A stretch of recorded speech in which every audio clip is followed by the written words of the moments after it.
Morning BookTube, this is Bill Ruttenberg here, and wanted to come do a video on BookTube Newbie Tag and let you guys get to know me a little bit.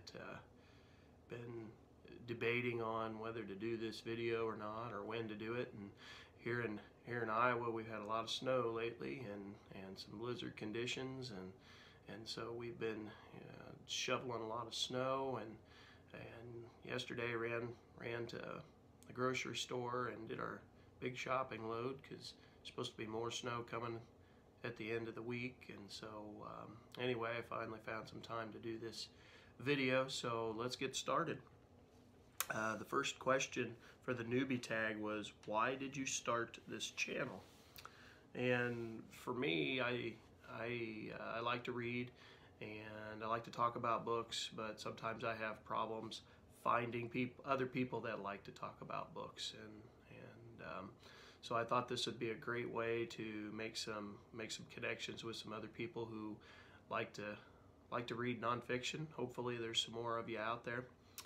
You know, I had alluded to in the other video that you know, this summer I discovered YouTube. My kids have always been doing it, and I never really caught the hype. But this summer I was looking up some silly things, you know, like baseball cards, Hot Wheels, G.I. Joes, you know, some stuff from my childhood. And I actually found out there were some other nerds out there just like me. And don't take offense to that. I just that's how I jokingly talk about it. I always tell the kids, don't be ashamed to being a nerd, just own it.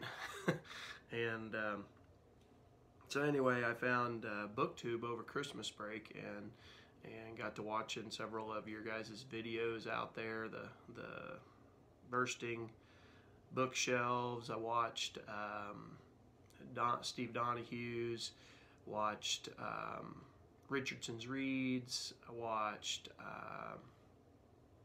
just several different channels. I've enjoyed the content, so I just wanted to add to that. And then the other big reason was I have a daughter who's 16, going to be 17 here in a couple months, and you know, we used to hang out and do a lot of things together, and you know, as kids get older, that kind of slows down. And so this actually ultimately was a way of maybe doing, you know, some daddy-daughter time and being able to connect with my daughter again before she goes off to college and enters the real world. She's got a YouTube channel of her own, and she's trying to get her music out there, and she's a really good singer, and she's been going through the, you know, building up a subscriber base and all that kind of stuff. So I've been looking to her for a little bit of help, and she's been, and yesterday was a lot of fun. We started doing the pictures and stuff for our profile picture and all that, so I got all that changed yesterday, and we had a lot of fun. So I guess we started the channel just to make connections. That'd be the best way of putting it.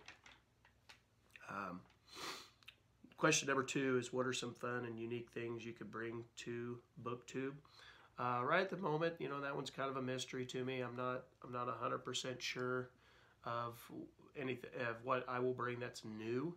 I have noticed that BookTube has a lot of people that do fiction, and I mean, I read a little bit of fiction. I have a couple authors that I really like, but for the most part, I don't read a lot of fiction anymore. And so I hope to bring perspective on nonfiction, because I think that nonfiction, to me, nonfiction could be just as exciting as fiction, but it's real. And it's real stuff that happened to real people, and the drama of human life is pretty awesome to learn about. And that's what I hope to bring. I want to do different kinds of videos that are pretty similar to what everybody else is doing. The book hauls, book reviews, stuff like that. I hope to maybe today get out I just read the first of my TBR list with Washington, the Indispensable Man, and I hope to get that book review out to you. That'll be my first time doing a book review, so you'll have to bear with me as I figure this out. But moving forward.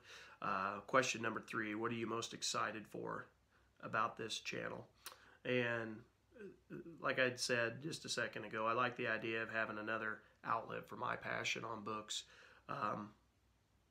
Channel gives me daddy-daughter time, and there's nothing better than that, family time. And I like learning about other people's passions. It's fun. I might not, you know, the kids at school know that American history is my passion, but I can appreciate world history. I like listening to people talk about their passion, and I like to maybe get ideas for new reads just to expand my reading list. I like the idea of being able to connect with others. Question number 4, why do you love reading?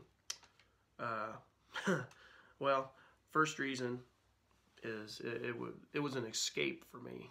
When I was a kid, I was in foster homes and stuff, and so I never stayed in one place very long, and had it's not that I had trouble making friends. It's just you weren't around long enough to make those friendships be, you know, a deep friendship. And so I know it's corny, but books were my friends, and they were always there. They never let me down. You know, all that kind of stuff. And so that was my escape when life was very, very hectic for my little brother and I, and books were a way of allowing me to go hide in a corner, read, and just escape to a whole new world.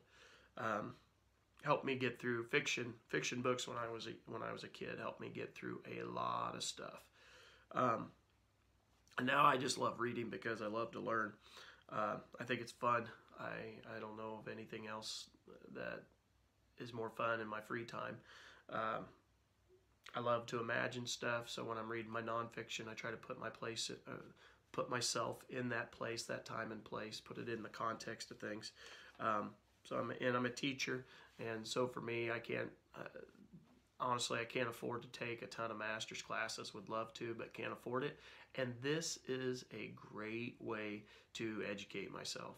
I can do it on the cheap. You know, you can go to a used bookstore and learn quite a bit without spending a whole lot of money. And then the other great thing is, you know, knowledge is something that once you have it, you don't lose it.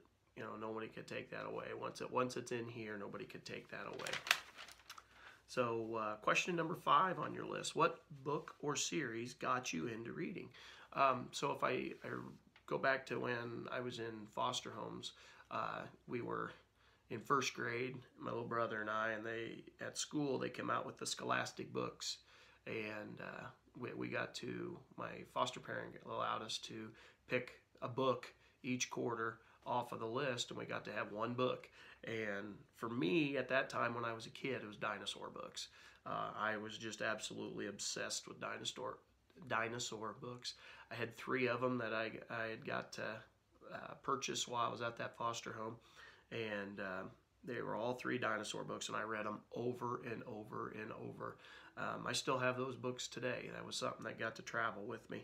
And then just as I got older in elementary, the Berenstain Bears were probably the next level of book, or you know, as I got into 2nd grade or whatever, and I love the Berenstain Bears. And then as I got into 3rd, 4th grade, I discovered the Boxcar Children, and that was just a wonderful, wonderful series. And I can't even remember how many were in that series, but I bet I read probably the first 50 or so, at least, if not more than that. I can't remember, but I just kept checking them out from the library.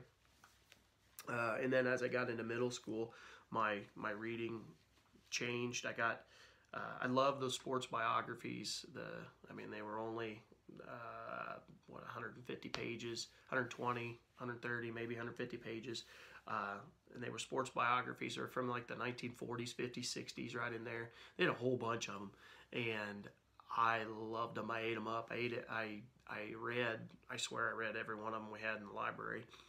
And then the other series that I read in middle school was on mythology. And the library had 2 full shelves full of nothing but mythology, and I read all of them. My teacher probably thought I was a little bit weird, but I was kind of obsessed with it. I thought it was really cool. I don't read it so much anymore, but at that time it was great. And if I had to pinpoint a single book that really really touched me, that for whatever reason, and I know most middle school kids love it, is Hatchet by Gary Paulson, and then the follow-up, The River. I loved those books. Our 6th grade teacher, when we were in middle school, we had like a advisory period, and she would read to us for 20 minutes, and she'd read a little chunk each day out of that book, and I absolutely loved it. Just the adventure series. I didn't read very much other Gary Paulson, but I know I liked that style at the time. When I got into high school, I really kind of got into classics, especially in my junior, senior year. Gulliver's Travels, the Iliad, and the Odyssey, and some other ones. I took a great books class that I absolutely loved. Had some buddies in there, and it was a lot of fun. But now, as an adult, my fiction list is John Grisham, Michael Crichton, and John Jakes. Those guys are just top of the line, awesome. I buy Grisham's new book every year when it comes out. It comes out around my birthday or Christmas. It's varied from year to year, whether it's October or December. But I've bought it brand new for probably the last 10 years. Eat 'em up, love them. Michael Crichton, his science fiction stuff is just phenomenal. And then John Jakes, the godfather of historical fiction, he really hooked me into reading. But anyway, question number 6: what questions would you ask your favorite YouTubers? And again, I already mentioned who my favorites were. You know, Richardson's Reads, Steve Donahue, the Bursting Bookshelf, I think is the name of the other one. And then there's a gal out there, and right at the moment I can't recall her name. She likes nonfiction. She's military, and I apologize for not remembering your name right at this very moment. But I'd like to ask him, you know, how do you make space for your books? And I hate to get rid of my nonfiction once I bought them. I really don't like to purge. How do you decide what to get rid of? And then how much total time do you spend reading each day? And how much time do you spend making videos? You know, after that, I mean, obviously the 10-15 minutes for the video, but then how much time do you take in the editing process? Or do you just take it straight up to the internet? I'd like to talk to people about that.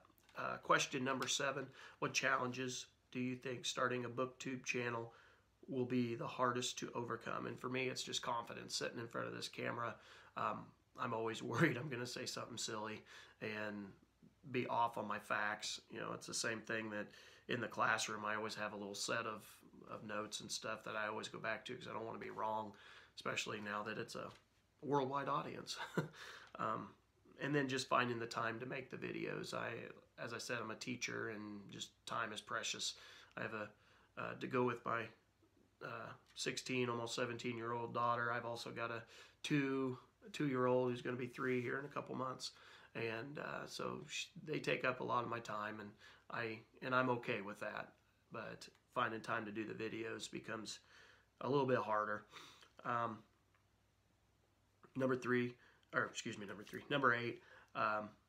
When did you start reading?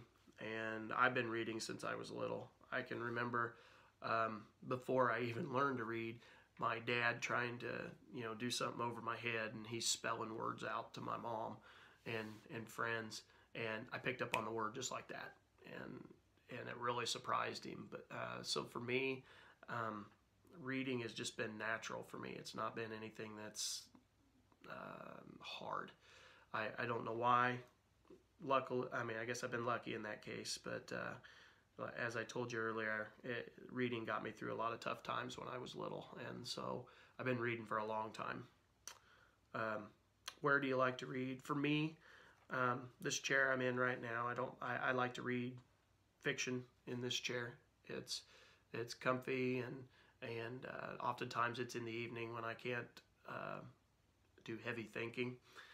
When I read my nonfiction in the mornings when I'm drinking my coffee, because I'll read for hour and a half every morning before I go to school. I like to read from like 4 to 5:30 in the morning, and that's just my quiet time. And I like to read at the kitchen table because I can take notes on the stuff I'm reading, and just makes it easier for me. Used to read in bed, don't do that anymore. I mean, if I do, I know it's just because I want to fall asleep. The older I get, I don't stay up very late, and within 5 minutes of reading in bed, I'm gone. That's just how it is. So, and then number 10, what kind of books do you like to read? I told you the fiction that I like to read. I love to read nonfiction. It's my favorite. American history is my or if I had a specialty, that would be my specialty, and I love the era of the 1850s, the antebellum period. I love to read about the Revolution and the Civil War, and then my top 4 people to read about is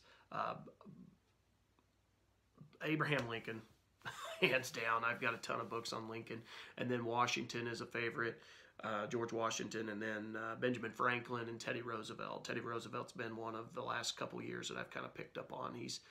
Those 4 figures are just absolutely fascinating, and it doesn't mean that I don't read anything else. Those are just what I like to read the most.